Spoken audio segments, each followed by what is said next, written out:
नमस्कार रसिक हो, सेन्सिबल मीडिया प्रोडक्शन प्रस्तुत बुकमी मध्ये आपणा सगळ्यांचंच प्रेमपूर्वक स्वागत। आपण जे लाईक्स, कमेंट्स आणि व्ह्यूजच्या माध्यमातून आमच्यावर प्रेम व्यक्त केलं त्याबद्दल आम्ही ऋणी आहोत आणि आता ते प्रेम सार्थकी लावण्याची जबाबदारी तुम्ही आमच्यावर सोपवली आहे। त्यामुळे अधिक वेळ न घेता आपल्या सगळ्यांचंच प्रेम असलेल्या पुस्तकांकडे वळूया। तुम्हाला असं वाटत असेल की आज अचानक प्रेम या शब्दाला बहर कसा आलाय? नाही, त्याला कारणही तसं खासच आहे। मुळात दिवसही प्रेमाचे आहेत, बाहेर गुलाबी थंडी आहे, आपल्याला अत्यंत प्रिय असलेली पुस्तके आपल्या आजूबाजूला आहेत। त्यामुळे आम्ही व्हॅलेंटाईन डेट विथ बुक्स करायचं ठरवलं आणि आमच्या हातात आपसुकच पुस्तक आलं, वि.स. खांडेकर लिखित पहिले प्रेम। वि.स. खांडेकर यांचा जन्म 11 जानेवारी 1898 साली झाला।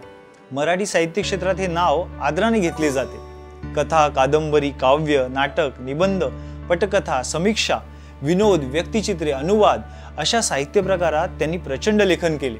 त्यांच्या या साहित्य सेवेची नोंद घेऊन भारत सरकारने त्यांना 1968 साली पद्मभूषण पुरस्काराने गौरविले। 1976 साली सर्वोत्कृष्ट भारतीय साहित्यासाठी दिला जाणारा ज्ञानपीठ पुरस्कार खांडेकर यांना लाभला। तर अशा महान लेखकाचं पहिलं प्रेम आपण अनुभवणार आहोत। पहिलं प्रेम हे प्रत्येकाच्याच आयुष्यातील एक सुखद घटना असते आणि त्याबद्दल आयुष्यभर मनात एक खास हळवा कोपरा प्रत्येकाने जपून ठेवलेला असतो। असं म्हणतात की प्रत्येकाच्या आयुष्यात एक ही असते आणि एक ती असते। यातील ही म्हणजे पत्नी, पण ती म्हणजे पहिलं प्रेम। हेच पहिलं प्रेम खांडेकरांनी शब्दात उतरवण्याचा प्रयत्न केलाय। पुस्तकाचं मुखपृष्ठ चंद्रमोहन कुलकर्णी यांनी उत्तम साकारले। एखाद्या रोमॅन्टिक फिल्मची सुरुवात होताना जशी कानात एक रोमॅन्टिक म्युझिक ट्यून वाजते आणि समोर सगळं गुलाबी गुलाबी दिसायला लागतं, तसं काहीसं या पुस्तकाचं मुखपृष्ठ पाहिल्यावर डोक्यात घुळू लागतं। अगदी झाडांच्या पानांचा आकारही पानच वाटावी पण बदामांचा फील यावा असा ठेवलाय, जेणेकरून वाचक पुस्तकाच्या प्रेमात पडतात। हे पुस्तक त्यांनी त्यांचे आवडते साहित्यिक न.चि. केळकर आणि वा.म. जोशी यांना समर्पित केले। या पुस्तकाचं वैशिष्ट्य म्हणजे याचं मनोगत तब्बल 45 पानांचं आहे। हे मनोगत 3 भागांमध्ये त्यांनी विभागलंय। या तिन्ही विभागांमध्ये त्यांनी पहिल्या प्रेमाची बरीच उदाहरणे दिली आहेत। अगदी पुराण कथांपासून आजच्या काळात चपकल बसतील अशी अनेक उदाहरणे वाचकाला आपलीशी वाटतात। प्रत्येक जण ते आपल्याशी जोडू पाहतो आणि काही काळ आपल्या पहिल्या प्रेमाच्या गतस्मरणात जातो। त्यातही तिसरा भाग म्हणजे पार्श्वभूमी 3 विशेष आहे। यामध्ये खांडेकरांनी त्यांना एका वाचकाने पाठवलेल्या पत्राचा नमुना दिलाय। या पत्रात सदर व्यक्तीने स्वतःच्या खासगी आयुष्यातील गोष्टी सांगून त्यावर मार्ग विचारलाय। खांडेकरांनी सुद्धा त्यावर खुबीने उत्तर दिलेले आहे। दीर्घ प्रस्तावनेनंतर कथेला सुरुवात होते। कथा प्रामुख्याने देवदत्त, करुणा आणि बाबासाहेब अशा 3 व्यक्तिरेखांभोवती फिरते। करुणा ही देवदत्तचं पहिलं प्रेम, पण त्यांचं लग्न काही होत नाही। दोघंही आपल्या संसारात असतात। एक दिवशी देवदत्तला करुणाचे पत्र येते। काही कामानिमित्त करुणा देवदत्त ज्या शहरात राहतो तेथे येणार असल्याने करुणा आणि तिचा नवरा तेथेच देवदत्तकडे राहायचे ठरवतात। त्यामुळे देवदत्त आणि करुणा यांचं पुढे काय होणार याची उत्सुकता लागून राहते। याचबरोबर इतरही काही पात्रे कथेत येतात।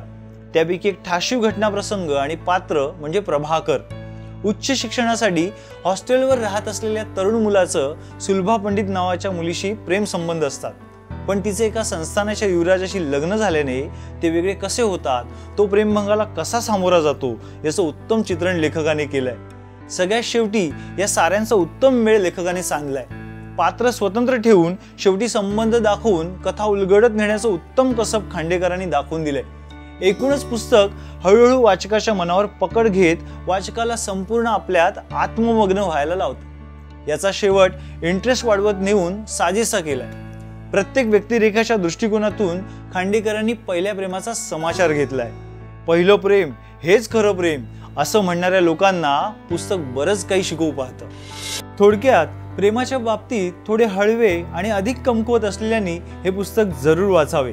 प्रेमभंग झालेल्यांनी तर याचा प्रेमावरील उतारा म्हणून वापर करून घ्यावा आणि आपापले प्रेमाचे सिद्धांत सोडून प्रेमाचा वेगळा अर्थ जाणून घ्यायचा असेल तरी पुस्तक वाचायलाच हवे। मेहता पब्लिशिंग हाऊस तर्फे प्रकाशित झालेल्या पहिले प्रेम या पुस्तकाला बुकमी देते 3 स्टार। हा व्हिडिओ तुम्ही नक्की लाईक, शेअर करा आणि आमच्या चॅनलला सबस्क्राईब तर कराच। कोणाला हे पुस्तक सजेस्ट करायचं असेल किंवा कोणाला हिंट द्यायची असेल तर त्या व्यक्तीला टॅग करा। अर्थात या पुस्तकाच्या निमित्ताने आम्ही तुमच्या समोर एक नवीन गाणं घेऊन येतोय, ज्याचं मेकिंग सुरुवातीला तुम्ही पाहिलंच। लवकरच हे गाणं पूर्ण स्वरूपात तुमच्या समोर येईल, त्यासाठी आमचे मिळणारे अपडेट्स चेक करत राहा। आणि हो, तोपर्यंत हे गाणे ऐकण्यासाठी कोणी खास सोबत हवी असेल तर आतापासूनच तयारीला लागा, नाहीतर थोड्याच दिवसात तुमच्या मदतीला आमचं गाणं आहेच। पुन्हा भेटू नवे पुस्तक आणि नव्या परीक्षणासह। तोवर धन्यवाद।